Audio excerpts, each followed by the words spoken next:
You're welcome to this interview segment on Summit, where we'll be looking at the issue of a cleaner Lagos.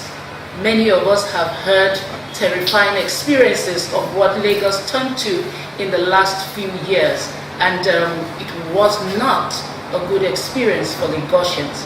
But right now, something new is on the front burner, and we're going to look at this issue in this interview on Summit. All right, so joining me for this interview on having a cleaner Lagos, talking about a clean and safe environment, we have the reappointed MD CEO, whom Lagosians have missed so much. All right, he's in the person of Mr. Olaoresanya, the MD CEO Lawma. All right, you're welcome on the program, sir. Thank you, Lawma. Good to have you join us. Thank you. So how are you doing, sir? And how has it been since you resumed office? Well, it's been kind of a mixed career. Yes, a bit of emotional issue. I think it's something you're passionate about, and so you have to deploy emotion. And but beyond the emotional content, there, it's been.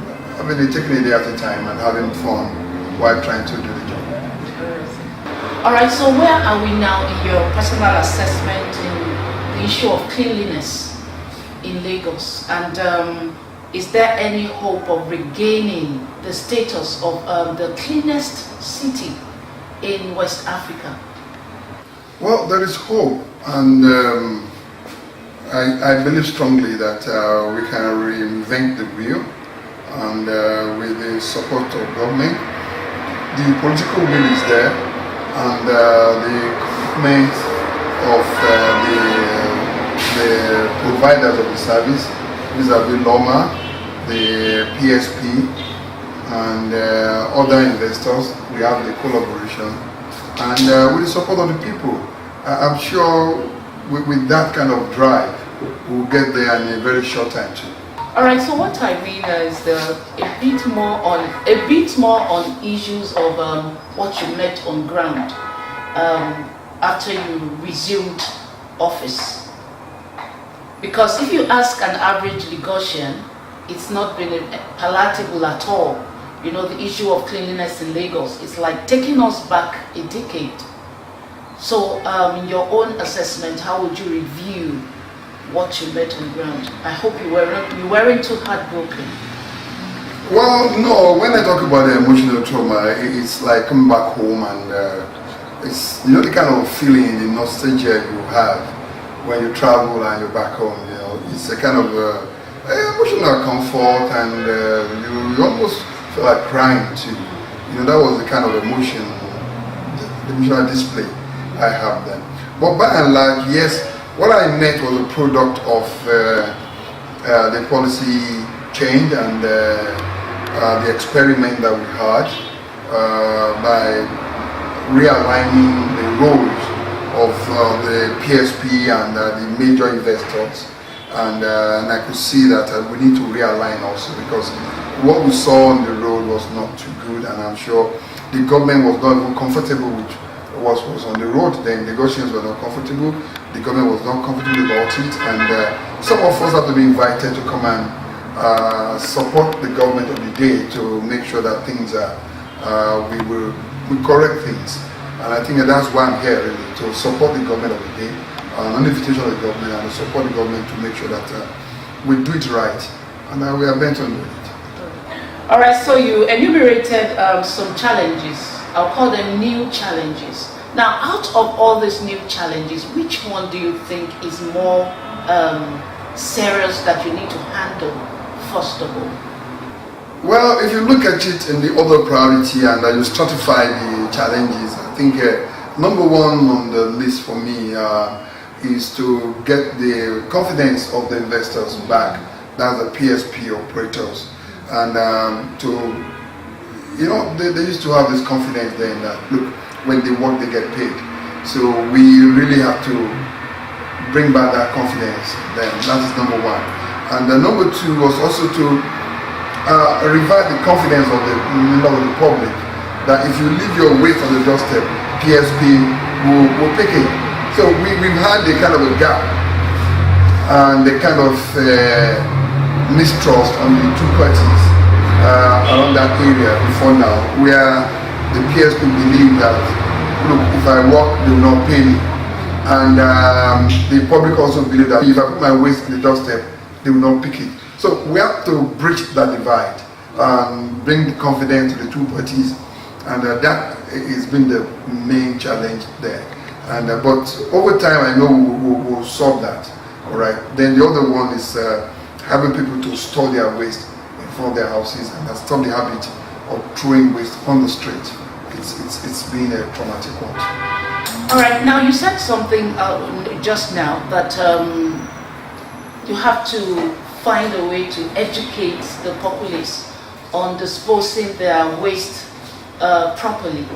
Now, how do you intend to go about this? Because the present level we are now, people just dispose of waste indiscriminately. Well, I think the education starts from restoring the confidence in the people, walking our talk. It's not a matter of what I say, but what you do. And I want people to really see that the PSP are coming to their street on a regular basis. On the days that they're supposed to come, they're there. And I will continue with the jingles, and I will continue with the community education.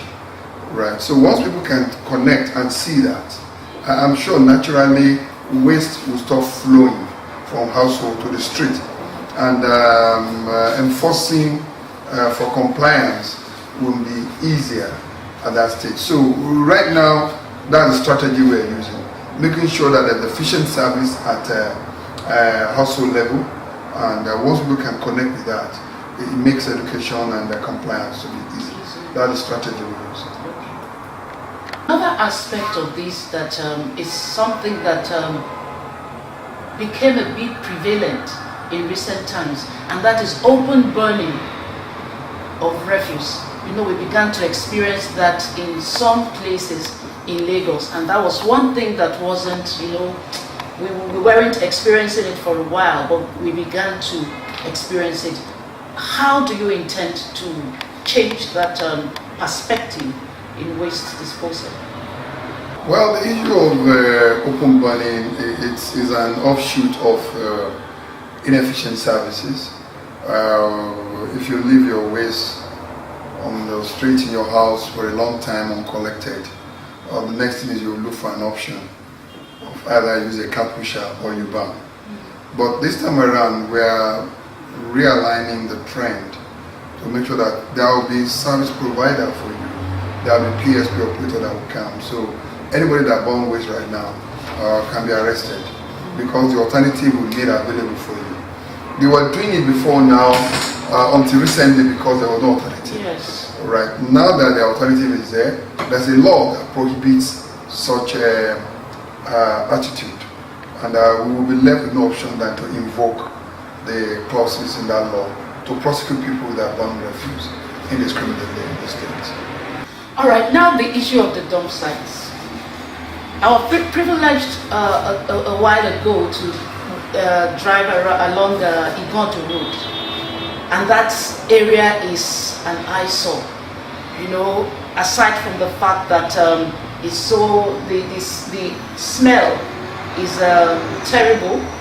Along the road, they even dump refuse along the road now. Now, this is one of the major challenges to waste management. What are your plans to ameliorate this? And I know there are several others within and around Lagos. Well, the particular area, let me start with the particular area you mentioned around Igondo. I don't know when last you were there, but a few weeks ago, we shut down the site. It's a closed site right now, and we are rehabilitating the entire site. In the interest of the residents in the area, we don't want the stench to continue to endanger their lives. So the place is closed as we speak. All right, and that is for the Igondo site. Now, for other sites in the state that are not hygienic, the project continues. The Godo project has commenced, and that's the first one. But for the other sites, the project also continues to ensure that we tidy up all the sites. For example, you can look at Olushosu site right now. You will not know that they're still dumping refuse at Olushosu because the site is now wearing a new look, even though we're using it, but it's wearing a new look and a better look. And that's what all the other sites in the state are going to look like. So we're going to be strict for health and safety standards compliance in all our main sites as we go along in a new regime. And the Lagosians will forever see something better than what we used to see before. Yeah, another challenge that I observed in the last few years was that PSP, they are coming to pick up waste. Sometimes it takes 2 weeks, 3 weeks. They say the landfill sites are congested. How far have you gone to handle this particular challenge so that waste disposal could be more effective? I don't think any PSP will tell you that he has any problem on the dump site right now. That explanation you gave must have been a very, very old. Not really old. So not really old. I live in a place where they don't come to pick the trash. Should I call trash or refuse? I think refuse is okay. Yeah. Refuse like every 3 weeks, and the entire street is filled with rubbish and stinking, and they say that they were not able to dump their vehicles at the appropriate times, that's what makes them give so much space. No, I think that must be a lie from the PSP operator, so it must be a very incompetent one among those we are trying to change right now. There is no PSP that will tell you to spend more than an hour on any dump site. In Lagos, as I speak, I can tell you that. The turnaround time, the average turnaround time on the dump site right now is 45 minutes, maximum, for the big site like Olushosu. The other sites are a lot less turnaround time, so it is not possible. From as far back as the last 2 months, we have a stable dumping system on the dump site. So for cases like that, you can call on Lawma, on the customer care number on Lawma, it's on the bill.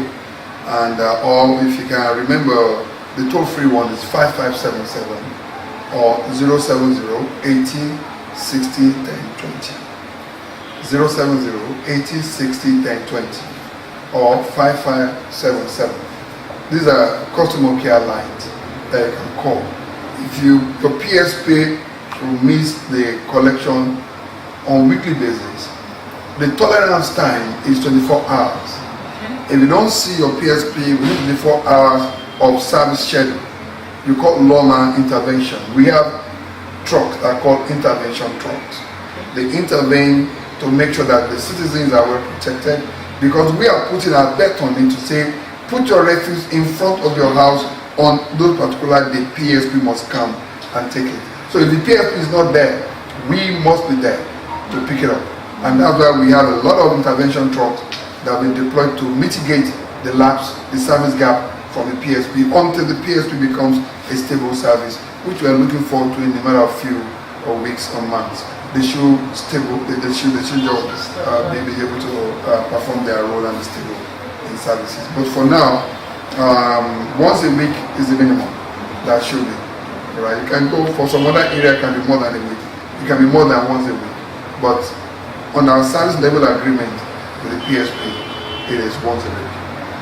Thank you so much for that information, because I'm sure that people out there are really happy to hear that you can actually call 5577 or 070 80 60 1020. Very easy number, 070 80 60 1020, to get the attention of Lawma to your area. Once a week, is the minimum. Minimum. All right, that Lawma should be able to come to your environment. Now, in the next few weeks or the next few months, what are the things people should expect from Lawma?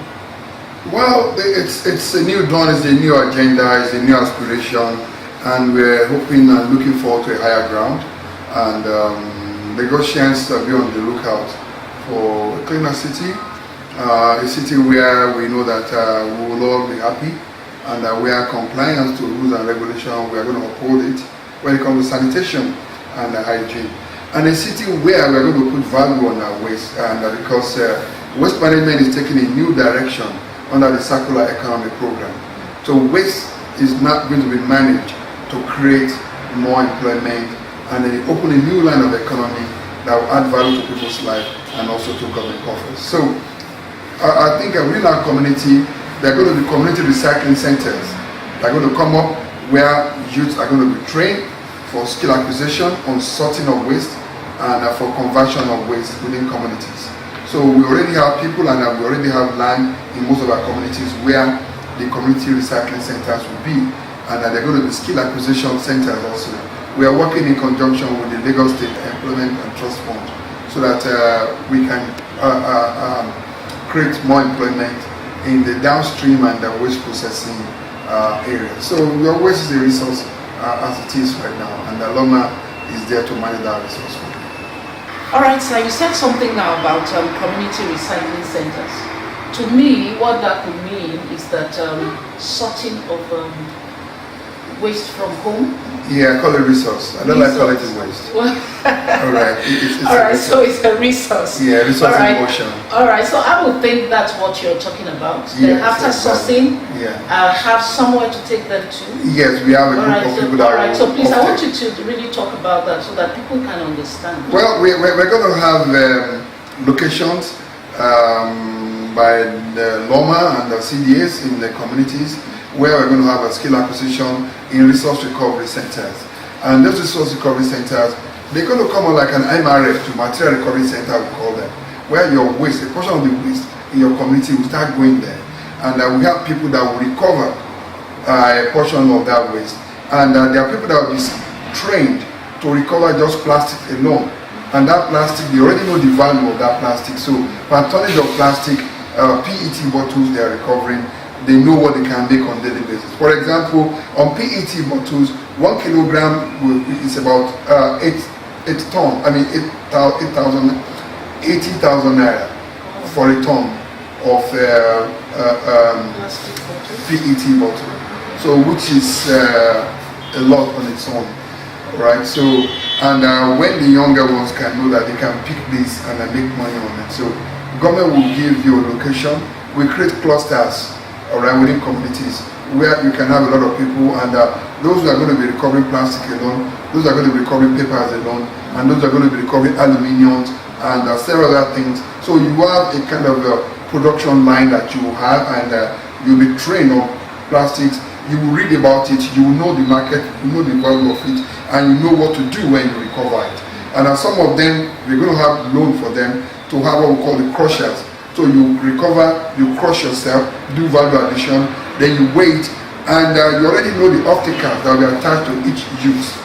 The off-takers are those who are going to be turning this waste into good materials, and talking about companies that will extrude that waste and turn PET, for example, into jerseys, into fibers for furniture making. So we're going to be a feedstock to keep those industries alive and allow investors register them as recyclers, and create change of job along that line, and let people know that they need to process this resource and create a new work out of it. And we have big companies that are going to collaborate with us on this. We have NESRA that is working with us on this. Their fund has been created under the EPR law, the Extended Producer Responsibility law. So the funds are already created for this kind of thing, and we create a new line of beneficiaries in this fund. The fund will support the sorters, the fund will support the recyclers who are the off-takers, and that will take it back to the market. That is the circular economy. So it's an economy that will return itself. Okay, the beginning of when you discard your material will be the beginning of another economy. So what Lawma collects on daily basis now is going to be the feedstock for that new economy, and which will make people's life to be better. So people on plastic, people on paper, tissue paper, writing pad, and several other things are going to be coming from your trash can. Aluminium foils from your can coke, from the rest of it, will be coming from your trash can. And you are going to have specialists, youths especially, and women that will be trained as sorters. And they are sorting for themselves, not sorting for somebody else. Sorting for themselves, and getting these materials and making a living out of it on a daily basis. So they'll be organized within communities, and community waste will add value at the community level. That is the whole plan of a circular economy. And we are targeting about 10,000 jobs in a very short while. Well, that's very good news for the Goshians, because when you talk about job creation, it's something that should give us joy and the hope for the future. Now, for me, I don't know why, but I sort bottles from home, plastic bottles. Now I know that I can actually make money from them. Now, if I stay in Ogba area, where can I take this to? Well, very soon we are going to publish those centers. It's a new plan, okay. And we're going to roll it out so that everybody that, if you sort in your house, just put in your car and just go to the center. So we'll publish the community sorting centers in neighborhood. They're going to be beautiful, they're going to be well designed, and we're going to apply and we use our technology also to make sure that the youth's participation is enriched, so that those centers are where people will go voluntarily to go and contribute, drop all these items. And you get your vouchers. They can be discount vouchers for big stores that will work with us, so that you can go to those big stores for your weekend shopping. And we're going to have big companies that want to support this item on people who have signed on to this circular economy program. We're working with the Nigerian Economic Summit Group on all this, and you have a lot that can be created along that line. So be on the lookout. All right, now this is the last question. Issue about Lawma police. Are they still going to be used on the field to ensure that people comply with the rules and regulations as it concerns waste disposal and management? Well, what we call the Lawma police is actually the community policing strategy that Lawma adopted sometimes, and that is an instrument of compliance under the E&E program of Lawma. The E&E is enlightenment and enforcement. So the community policing, we're going to continue with it because it's the most effective policing when it comes to sanitation issue. Because waste managers within community are the first responder when it comes to security matters. It's not just waste you're collecting. You're also taking a look at the dustbin, and your dustbin is a reflection of what happens in your house. So if you're a drug addict, we know from your dustbin. If you're into criminality, we know from your dustbin. And your dustbin tells stories about you. So that will continue with that. And the community policing we call the Lawma police is an integral part of what is happening, and at the forefront also. For the ad hoc program that we are doing right now, the street and the community policing is right there, ring fencing the major road from waste incursion from household onto the major highway. So it's an ongoing thing, and it's a sustainable key to effective waste management services, especially in communities and areas like this. All right.